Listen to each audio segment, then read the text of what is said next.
has expired. I've asked you politely to let me go beyond my time, and you let other people go beyond their time, but not to Tom Homan. He don't get me go beyond his time. Mr. Homan, Homan, a man who has dedicated his life to law enforcement and securing our border, taking on radical left-wing Representative Pramila Jayapal in one of the most explosive exchanges we've seen in a congressional hearing.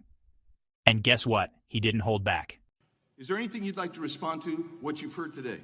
Yeah, I'd like to respond to Acting Chairman Jayapal and your comment about the Trump administration moving money around for more detention beds. I'd like to remind you, under the Obama administration, we did that most of the years he was president. We moved money around DHS. It's called reprogramming.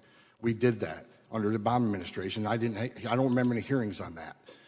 And also, I'd like to remind you that under the Obama administration, I mean, you're quick to point out that the cages were built under Obama administration. I was there. Family detention, we had 100 family beds under Obama administration. We built 3,000 more.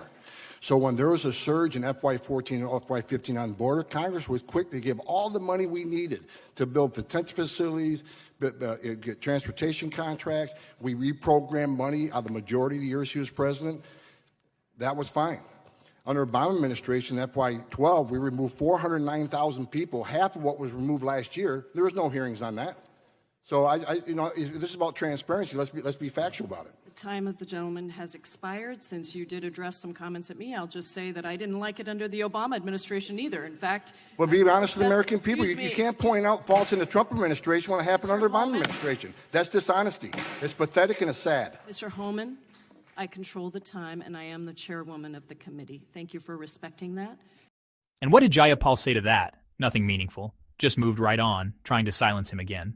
She cut him off. She silenced him. She hid behind the rules as usual, claiming time had expired. Funny how time limits only seem to matter when a conservative is speaking truth. I didn't like it under the Obama administration, and I'll remind you, Mr. Homan, that you also testified before Congress in support of the Obama's Priorities Enforcement Program before the Senate Judiciary Committee on May 19th, 2016, which had a very different approach. Well, can I respond to that? Can I respond to that? No. Of course not. I want to give you some time, but I do want to ask one quick question, and I want to make one quick statement. I find it very offensive that anybody would compare any federal employee, frankly, to someone who, the Gestapo or running Nazi concentration camps. That is very offensive. I have 15 seconds, and I yield it to you. Jayapal and others in her party have allowed a toxic narrative to fester, one that compares law enforcement officials like Homan to Nazis. Yes, Nazis. And Homan rightfully called it out. Thank you for saying that. I wish somebody in Democratic leadership would say that out loud. Look, you want to know why there's 50,000 people in detention? You want to know why we have 1 million illegal entries in the United States? You want to know why we have these issues? Because you have failed to secure the border. You have failed to work with this president to close the 3 loopholes we've asked for 2 years to close. So if you want to know why this issue exists, you need to look in the mirror. You have failed American people for not securing the border and closing loopholes. Mr. Homan, please respect the chair and the authority of the chair. The time of the gentleman has expired. I've asked you politely to let me go beyond my time, and you let other people go beyond their time, but not to Tom Homan. He don't get me go beyond his time. Mr. Homan, we have approved an agreement between the Republicans and the Democrats with the ranking member. We increased the time of one member of Congress who was interrupted by a protest. That is done with the approval of the ranking member. Please respect the chair's authority. I respect the chair's authority, but the chair... Mr. Homan! You work for me. I'm a taxpayer. I'm a taxpayer. You work for me. The witness will suspend.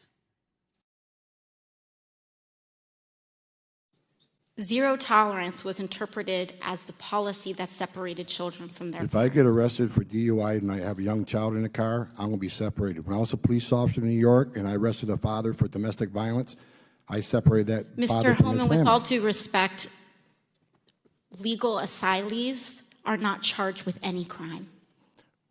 When you're into the country illegally, it's violation 8 United States Code 1325. Seeking asylum is legal. If you want to seek asylum, you go through the port of entry, do it the legal way. The Attorney General of the United States has made that clear. Okay. Now let's zoom out and look at the bigger picture here. Because this isn't just about one heated exchange between Thomas Homan and Pramila Jayapal. This is about a long-standing pattern from the radical left. They don't want enforcement. They don't want accountability. And they sure as hell don't want to talk about how they themselves built the very system they now pretend to hate.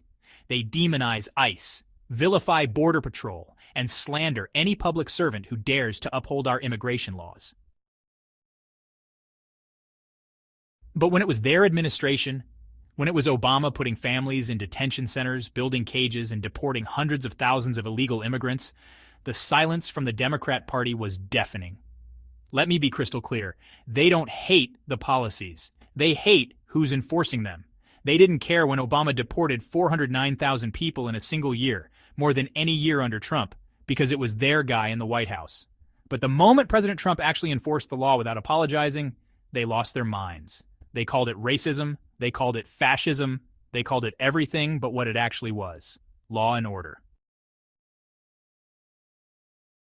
And Thomas Homan, he was one of the few brave souls who stood his ground in the face of this madness. He wasn't afraid to call it out. He said, point blank, this is about your failure, your refusal to secure the border, your refusal to close loopholes, your refusal to work with this president for the good of the American people. And what did the Democrats do? They shut him down. We've seen what their open border agenda leads to: record illegal crossings, fentanyl pouring in, human trafficking, and cartel violence stretching from El Paso to Long Island. And when people like Homan ring the alarm bell, they get silenced by politicians who sit safely behind their gated communities, lecturing the rest of us about compassion. Give me a break. It's not compassionate to leave our border wide open. It's not compassionate to overload our cities with illegal migrants. It's not compassionate to refuse to deport criminals who endanger our families. It's cowardice, it's recklessness, and it's betrayal. And that's what Homan was getting at. Beneath all the back and forth, that's the message he was fighting to deliver: that Americans are being let down by the very people who swore an oath to protect them. Think about it. What message does Congress send when they treat a decorated law enforcement officer like the enemy, but bend over backwards to protect illegal aliens? What does it say when a taxpayer like Thomas Homan, a man who served under multiple presidents from both parties, gets told to sit down and shut up by a radical leftist who refuses to accept responsibility for the crisis at the border? So let me say this to the left, to the media, to every open borders apologist sitting in Washington. You can try to silence Thomas Homan. You can cut his mic. You can gavel him down. But you can't erase the truth. The American people are watching, and they're waking up. They're seeing through the lies, the games, and the phony outrage. They're realizing that we need less theater and more enforcement, less finger-pointing and more accountability, less Jayapal-style grandstanding, and more Thomas Homan-style backbone. So if you're as fired up as I am, if you're tired of watching our border get overrun while Washington plays politics, then now is the time to speak up. Hit that like button, drop a comment down below, and if you believe in strong borders, law enforcement, and putting America first, make sure you subscribe and share this video. The left doesn't get to rewrite history. They don't get to silence the truth.